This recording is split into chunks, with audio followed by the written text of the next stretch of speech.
빈님들 반갑습니다. 이제 성탄절도 며칠 안 남았네요. 여러분들과도 즐거운 성탄 인사를 나눌 수 있으면 좋겠습니다. 이제 얼마 남지 않은 올 한 해 하나님께서 은혜와 평강으로 여러분들 마음 가운데 함께 하시기를 빌겠습니다. 오늘 우리에게 주시는 하나님의 말씀은 창세기 1장 1절에서 5절까지의 말씀입니다. 제가 하나님의 말씀을 읽어드리겠습니다. 하나님의 말씀을 잘 들어보십시오. 태초에 하나님이 천지를 창조하시니라.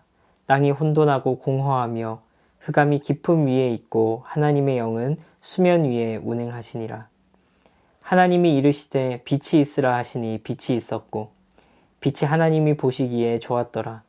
하나님이 빛과 어둠을 나누사 하나님이 빛을 낮이라 부르시고 어둠을 밤이라 부르시니라. 저녁이 되고 아침이 되니 이는 첫째 날이니라. 아멘. 하나님의 말씀입니다. 여러분, 어둠이라는 것이 실제할까요? 과학적으로 보면 어둠이라는 것 자체는 실존하는 것은 아니라고 합니다. 그럼 어둠은 어떻게 어둠일 수 있느냐? 빛이 없는 그것이 바로 어둠이라고 합니다. 그러니까 어둠이라는 것이 따로 있어서 이게 어둠이 스물스물 몰려오는 그런 공포 영화의 한 장면 같은 그런 것보다는 이제 실제로는 어떠한 현상이냐? 빛이라는 것이 존재하면 어둠은 사라지는 것입니다. 그러니까 어둠이라는 것 그 자체가 어떤 실체를 가지고 있는 것이 아니라 빛이 없는 그곳이 바로 어둠이라는 것이죠. 오늘 하나님께서 처음 이 세상을 만드셨을 때 모습이 어떠한지를 말씀하고 있는데요. 이 창세기 1장에서는 하나님께서 개입하시지 않았던 이 세상의 모습을 흑암과 혼돈과 공허라고 표현하고 있습니다. 어떤 모습일지 우리가 실제로 보지 않아서 상상은 잘 되지 않지만 하나님께서 개입하시지 않은 세상의 모습은 아마도 굉장히 절망적이고 또 별로 좋지 않은 모습이었을 것이라는 것은 분명합니다. 가장 명확한 것은 빛이 없었기 때문에 이 하나님께서 개입하시기 전의 세상은 어둠으로 가득 차 있었다라는 것이죠. 하나님께서는 이 어둠으로 가득 찬 세상 속에 또 혼돈과 공허라고 표현했던 것처럼 뭔가 뒤죽박죽이 되어 있는 이런 어떤 이 세상 속에 하나님께서 빛이 있으라 말씀하셨고 그 빛으로부터 하나님께서 모든 것들을 창조해 내시는 그 이야기가 오늘 창세기 1장에 펼쳐져 있습니다. 하나님께서는 흑암과 혼돈과 공허로 가득 차 있던 이 세상 속에 이 어둠 속에 빛이 있으라 라고 말씀하시면서 하나님의 창조를 시작하십니다. 이 말씀은 혼돈과 공허로 가득 차 있던, 그러니까 뭔가 뒤죽박죽이 되어 있던 아무것도 없던 이 세상 속에 하나님께서 하나님의 사랑과 하나님의 선하심으로 채워넣기 시작했다라는 것입니다. 그래서 하나님은 빛을 창조하시고 보시기에 좋았더라 라고 말씀하셨어요. 그리고서는 궁창 위의 물과 궁창 아래의 물을 나누고 또 땅과 바다를 나누고 그리고 그곳 가운데 텅텅 비어있는 허무한 공간이 아니라 하나님께서 계획하시고 꿈꾸셨던 대로 별, 해와 별들, 광명체들을 만드시고 또 새들이 날아가게 하시고 또 바다에는 물고기들이 살게 하시고 육지에는 풀들과 나무가 자라게 하시고 또 육지 동물들과 사람을 친히 만드셨습니다. 하나님께서는 이 모든 세상을 창조하시고서 보시기에 좋았더라 라고 말씀하셨어요. 심지어는 사람을 만드신 이후에는 보시기에 심히 좋았더라 라고 말씀하셨죠. 여러분, 우리 한번 비교를 해볼까요? 하나님께서 이 세상을 창조하시기 전의 모습과 하나님께서 창조하신 이후의 모습을 한번 비교해 보면 좋겠습니다. 하나님께서 이 세상을 창조하시기 전의 모습은 흑암과 혼돈과 공허와 모든 것이 뒤죽박죽되어 있고 허무하고 공허한 세상이었죠. 하나님께서는 그곳에 빛을 비추이시고 어둠을 몰아내시고 모든 혼란하고 번잡스러운 것들을 정리하시고 무질서 속에서 질서를 창조해 내셨죠. 이것이 하나님께서 개입하신 세상의 모습입니다. 그래서 여러분, 하나님께서 빛이 있으라 라고 말씀하셨을 때에 이 빛이 있으라 하는 말의 의미는 단순히 빛이 없었는데 빛이 생겼어를 넘어서 이 흑암과 혼돈과 공허로 가득 차 있던 이 세상 속에 하나님께서 창조를 시작하시고 하나님이 이 세상에 개입하기 시작하시고 하나님이 아무것도 없던 이 세상을 보살피기 시작했다라는 그 의미이기도 합니다. 그래서 여러분, 이 세상이 아름다운 이유, 이 세상이 의미 있어지는 가장 큰 이유는 무엇이냐면 하나님께서 이 세상을 하나님의 계획대로 선하게 창조하시고 또 하나님께서 이 세상을 선하게 유지하기를 원하셨다라는 거예요. 그런데 우리는 이 지점에서 질문을 던질 수밖에 없죠. 그렇다면 왜 어떻게 이 세상 속에 이렇게 아픔과 슬픔과 소위 말해서 좋지 못한 것들이 가득하게 됐나요? 지금 2021년을 마무리해 가는 이 시점에서 진짜 2년 동안이나 전 세계를 고통스럽게 한 전염병이 휩쓸고 있고 또 정치적으로나 사회적으로나 경제적으로나 문화적으로나 아름답다라고 하기에는 너무나도 많은 문제들이 우리 옆에 있는데요. 어떻게 이것을 하나님께서 선하게 창조하셨다라는 것으로 설명할 수 있죠? 라고 질문할 수 있습니다. 그렇습니다. 우리는 이상함을 느낍니다.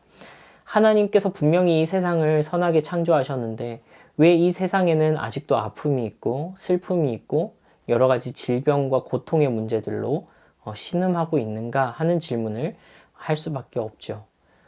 그 해답은 죄라는 문제에 있습니다. 이 죄라는 단어는 사실 조금 어려운 단어입니다. 왜냐하면 우리는 이 죄라는 단어를 딱 들었을 때 어떤 그 법정 용어로만 죄라는 것을 생각하기 때문에 그렇습니다. 그러니까 우리가 무슨 법원에 가서 너는 죄인이다 라고 우리의 죄책에 대한 판결을 받게 되는 그것을 우리는 먼저 생각을 하게 되죠. 그러나 더 근본적으로 성경에서는 이 죄의 문제를 하나님의 관계에서 다루고 있습니다. 그러니까 하나님을 몰아내는 것, 하나님을 우리 삶 속에서 추방해내는 그것을 보고 성경은 죄라고 하거든요. 그런 관점에서 한번 생각해 볼까요? 하나님께서 이 세상을 선하게 창조하셨다고 그랬죠. 하나님께서 흑암과 혼돈과 공허로 가득 차 있던 이 세상을 하나님께서 친히 개입하시고 하나님의 빛으로 이 땅 가운데 비추시고 하나님의 사랑을 이 세상의 창조물들 속에 나타내 보이셨습니다. 그러나 이 땅 가운데 죄라는 것이 들어오지요. 그 죄라는 것이 들어온 장면이 바로 아담과 하와가 선악과를 따먹는 장면입니다. 이것은 단지 이 선악과의 어떤 그 마법의 힘이 있어서 이것을 먹는 순간 뭔가 사람이 죄로 오염되는 그런 현상이 일어나는 것이 아니고요. 하나님과의 약속이었어요, 약속. 하나님께서 이 모든 것을 허락해 주는 대신에 이것만큼은 나에 대한 사랑과 선의의 증표로 먹지 않기를 바란다라고 명령하신 거거든요. 근데 사람이 이 선악과를 먹었다라는 것은 하나님의 선의와 하나님과의 약속과 신의에 대한 증표를 어겨버린 것을 의미합니다. 다른 말로 하자면 아담과 하와의 삶 속에서 하나님을 추방시켜 버린 것이죠. 사실 그때의 아담과 하와는 단순히 어떤 두 사람이 아니라 이 인류와 온 세상의 대표로서 그 자리 가운데 있었거든요. 그러니까 사실은 아담과 하와가 죄를 지었을 때에 온 세상이, 온 인류가 또 모든 세상이 이 세상 속에 죄라는 것이, 그러니까 하나님을 몰아내는 것이, 하나님을 추방해내는 것이 들어왔다라는 것을 의미합니다. 그래서 여러분, 아담과 하와가 하나님께로부터 저주를 받는데 이 저주의 내용이 특이합니다. 아담과 하와만 뭔가 죄에 대한 영향을 받을 뿐만 아니라 땅도 저주를 받고 온 세상이 이 죄의 영향력 아래에 들어가게 됩니다. 하나님께서 이 세상 가운데 개입하셔서 이 세상을 아름답게 하시고 이 세상을 하나님의 이 사랑과 하나님의 관심으로 창조하신 이 하나님의 개입에 대해서 그것을 거절하는 역창조 행위, 그러니까 창조에 반대되는 행위라고 할 수 있죠. 하나님께서 이 세상 가운데서 내 삶 가운데서 나가시기를 요청하는 것입니다. 하나님, 나 이제 더 이상 하나님 필요 없습니다. 하나님, 내 삶은 내가 개척할 것입니다. 하나님, 이제 이 세상은 더 이상 하나님은 필요하지 않습니다라고 하나님을 쫓아내 버린 것이죠. 여러분, 여기서부터 비극이 시작됩니다. 하나님께서 흑암과 혼돈과 공허로 가득 차 있던 이 세상에 개입하셔서 빛이 있으라라고 말씀을 하셨는데, 그 빛을 몰아내고 나니까 남아있는 것은 무엇입니까? 어둠입니다. 그러니까 그때로부터 이 인류와 세상의 비극과 비참이 시작된 것이지요. 하나님으로서 기능하는, 하나님을 powered by 하나님으로 되어 있는, 하나님으로 인해서 움직여가는 이 세상에 하나님을 추방해 버리고 나니까 이 세상은 다시 또 흑암과 혼돈과 공허에 휩싸이게 된 것입니다. 또 해가 뜨고요, 달이 뜨고요. 우리에겐 조명도 있고요, LED도 있고요, 이렇게 트리도 이렇게 밝게 빛나는데 무슨 말씀을 하십니까? 네, 물론 그렇죠. 저는 지금 이제 물리적인 빛을 넘어서 영적인 영역에서 우리의 영혼의 문제에서 이 세상의 선과 악의 관점에서 이 얘기를 드리고 있는 것입니다. 그렇습니다, 여러분. 빛 대신 그분, 빛 대신 하나님을 이 세상에서 추방하고 나니까, 우리의 속사람 속에서 이 하나님을 추방해 버리고 나니까 남아있는 건 흑암과 혼돈과 공허인 것입니다. 여러분, 그래서 이 세상이 어떻습니까? 구약 성경은 하나님을 추방해 버린 인간이 얼마나 끊임없이 이 죄와 부패와 어둠 속에서 살아가고 있는지를 끊임없이 말해주고 있습니다. 사람이 자기의 욕망을 따라 살아갈 때 얼마나 허무함밖에 남지 않는지를 보여주고 있습니다. 여러분, 그렇습니다. 우리도 우리 주변을 보면 그런 모습들을 참 많이 보고 있죠. 기본적으로는 우리 스스로의 죄 문제와 또 우리의 올바르지 못함, 또 우리의 개인적인 어떤 성격과 우리의 성품과 우리 심리적인 문제 속에서 우리는 하나님 없음의 이 혼란스러움을 발견하게 됩니다. 우린 이 세상을 통해서도 그것을 발견하게 됩니다. 무엇 하나 정의롭게 이루어지는 것이 없고 불공정과 또 부정함과 참된 선을 발견할 수 없는 이 세상이 혼란스럽게 돌아가는 것을 또한 발견하게 되죠. 그뿐만 아니라 의도치 않게 이 땅 가운데는 아픔을 겪고 있는 사람들도 정말 많습니다. 질병과 어떤 알 수 없는 고통들과 또 갑자기 찾아온 슬픔들과 여러 가지 아픔과 슬픔 속에서 허덕이고 있는 사람들을 우리는 만나게 됩니다. 여러분, 우리가 이러한 상황에 직면하게 될 때 무엇을 깨달아야 할까요? 우리는 이 상황이 정상이 아니라는 것을 생각해야 합니다. 하나님께서 처음 이 세상을 만드셨을 때 의도했던 모습이 아니라는 것을 우리는 기억할 필요가 있습니다. 여러분, 그러면 우리는 어떻게 해야 될까요? 우리는 어떻게 다시 되돌아올 수 있을까요? 여러분, 성경에 보니까요, 하나님은 빛이시다라고 했습니다. 하나님은 빛이십니다. 그분에겐 어두움이 조금도 있지 않으십니다. 그렇습니다, 여러분. 우리 삶 속에서 몰아낸 그 하나님, 우리 삶 속에서 몰아내버린 하나님 필요 없어요. 하나님 더 이상 내 삶에 개입하지 마세요. 하나님이 내 삶에 개입하면 나 너무 귀찮아요 라고 우리 삶 속에서 몰아냈던 그 하나님을 다시 모셔오는 것입니다. 빛 대신 그분께서 우리의 삶의 중심에 들어오셔서 우리의 삶을 다시금 정리하시고 하나님의 빛으로 우리 속에 새롭게 창조해 내시는 것입니다. 마치 흑암과 혼돈과 공허 속에 있었던 우리의 삶 속에 빛 대신 하나님께서 찾아오셔서 우리 속에 빛이 있으라 말씀하시고 우리를 새롭게 창조해 내셔야 하는 것입니다. 여러분, 아이폰이든 삼성 휴대폰, 갤럭시 휴대폰이든 우리가 휴대폰을 자주 쓰죠. 이게 고장나면 어디로 가야 할까요? 네, 애플 서비스 센터와 삼성 서비스 센터로 가야 됩니다. 사설 수리 업체가 있지만 사설 수리 업체에 가면 다음부터는 보증이 이제 깨져 버리죠. 더 이상 보증을 받을 수 없죠. 맞아요. 아이폰, 갤럭시 가장 잘 수리해 줄 수 있는 곳은 그것을 만든 회사로 가는 것입니다. 여러분, 우리가 세상을 보면서 이 연말 연시에 막 가슴 아픈 일들을 너무 많이 보게 되고 또 분노하기도 하고 혼란스럽기도 하고 그렇죠. 우리가 세상이 망가진 것을 보게 됩니다. 여러분, 우리는 어디로 가야 할까요? 하나님께로 가야 합니다. 여러분, 혹시 여러분들 자신의 모습을 보면서 망가져버린 우리의 이 비참한 현실을 보고 있습니까? 망가진 나의 인성, 나의 인격, 나의 감정, 나의 기분, 그것이 어떤 것이 되었든지 간에 우리는 망가져 있다면, 내가 망가져 있다고 느낀다면 우리는 어디로 돌아가야 합니까? 우리를 만드신 분에게로 돌아가야 합니다. 사설 수리업체에서는 고칠 수가 없습니다. 잠시 고쳤다가 또 망가지면 보증을 받을 수가 없습니다. 우리를 원래 만드신 분에게로 가서 우리는 새롭게 창조되어야 합니다. 이제 곧 크리스마스죠. 며칠 안 남았네요. 크리스마스는 어떤 날입니까?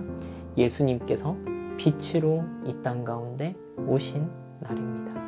빛이 없는 이 세상 가운데 여전히 죄와 타락으로 인해서 흑암과 혼돈과 공허 가운데 있던 이 세상 가운데 예수님께서 빛으로 찾아오시는 날입니다. 우리 다음 시간에 빛으로 오신 예수님에 대해서 조금 더 자세히 이야기해 보겠습니다. 오늘은 여기까지 마무리하면서 우리 마지막으로 한 번 더 생각해 보면 좋겠습니다. 그리고 우리 마음으로 기도하면 좋겠습니다.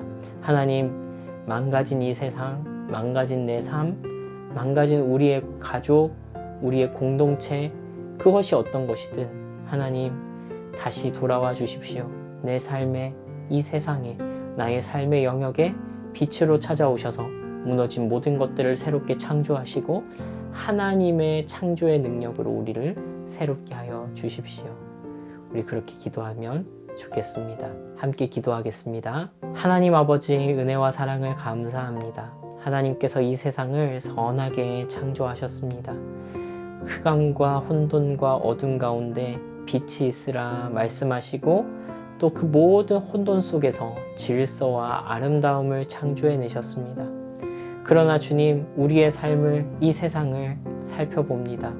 하나님께서 만드셨던 그 아름다운 모습은 어디로 갔는지 잘 보이지가 않고 망가진 우리의 삶, 망가진 우리의 모습, 망가진 세상의 모습만 보입니다. 주님, 우리가 이 한 해를 마무리하면서 우리가 몰아냈던 하나님을 생각합니다. 그분을 다시 우리의 삶 속에 모십니다. 그분을 다시 이 세상 가운데 모셔서 이 세상이 참으로 하나님께서 통치하시도록 내어드리기를 원합니다. 하나님 아버지, 우리의 마음을 받아주시고 우리를 새롭게 하시고 창조주 되신 당신께로 돌아갈 때 우리를 새롭게 빚어내시는 하나님의 역사를 보게 하여 주시옵소서. 그리하여서 하나님, 우리가 아픔과 슬픔으로 가득 찬 이 세상을 살아가면서도 하나님께서 날마다 우리를, 우리 가족을, 우리가 속한 공동체와 사회를 새롭게 빚어나가심을 통하여서 우리가 새로운 존재로, 우리가 참다운 인간다운 존재로서 이 세상을 아름답게 살아갈 수 있는 은혜를 허락하여 주십시오. 감사합니다. 예수님의 이름으로 기도합니다. 아멘. 여러분들께 하나님의 복을 전합니다. 어둠과 흑암으로 가득 찬 이 세상 가운데서 또 망가지고 무너져버린 나의 마음을 바라보면서 빛 대신 하나님께서 그 마음 가운데로 오시기를 바라며 자신의 삶을 하나님께로 내어드리는 여러분 모든 분들께 우리 주 예수 그리스도의 은혜와 하나님의 사랑과 성령의 교통하심이 영원토록 함께 하실 것입니다. 아멘.